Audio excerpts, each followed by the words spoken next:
அப்படின்ற மாதிரி பைக் ஓட்டினா எனக்கு வேற மாதிரியான ஒரு ஒரு த்ரில்லு கிடைக்குது அப்படின்லாம் சொல்லிட்டு பசங்க என்ஜாய் பண்றாங்களா, அதை எப்படி பாக்குறீங்க? இல்லை, அந்த த்ரில்லு எங்கள் லைஃப்பில் நாங்கள் எங்கள் ப்ரொஃபஷனலாக நாங்கள் ஒரு பைக்கு ஜம்ப் பண்ணுறோம், ஸ்பீடு எங்களுக்கு பெர்மிஷன் தராங்க, ஸ்பீடு ஓட்டுறோம், பைக் ஸ்கிட் பண்ணுறோம், ஜம்ப் பண்ணுறோம். இதெல்லாம் நாங்கள் ஒரு ஷார்ட்டுக்காக தான் பண்ணுறோம். ஒரு ஷார்ட்டுக்காக, ஒரு ஃபேமிலிக்காக அதை ரிஸ்க் எடுத்து அதை ஷார்ட் பண்ணுறோம். இதில் அந்த அந்த இடத்துல எங்களுக்கு வந்து த்ரில்லு கிடைக்காது. மனசு ஐயோ அடிப்படாமல் பண்ணிடணுமே, வீட்டுக்கு பத்திரமா போகணுமே. அது நீங்கள் பண்ணாலும் சரி, உங்களோட ஃபைட்டர்ஸ் பண்ணாலும் நம்ம அந்த ஃபீல் தான் இருக்கும். பத்திரமா பண்ணி இந்த ஷார்ட் பண்ணி அந்த பையன் நமக்கு படத்துக்காக பண்ண நமக்காக பண்ணுறான், அந்த ஷார்ட் நல்லபடி பண்ணிடணும், கடை வேண்டிப்போம். பைக் ஜம்ப் பண்ணாலும் சரி, பைக் ஸ்கிட் பண்ணாலும் சரி, சாமி கும்பிட்டுட்டு பயபக்தியாக அந்த ஷார்ட் பண்ணுவோம்.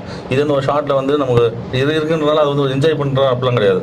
நான் நல்லபடியாக ஷார்ட் பண்ணி முடிச்சா அந்த அந்த அவனோட கஷ்டமான உழைப்புக்கு ஊதியம், வீட்டில் இருக்கவங்க ஹாப்பியாக இருப்பாங்க, சந்தோஷமாக இருப்பாங்க, அவன் லைஃப் நல்லாயிருக்கும்.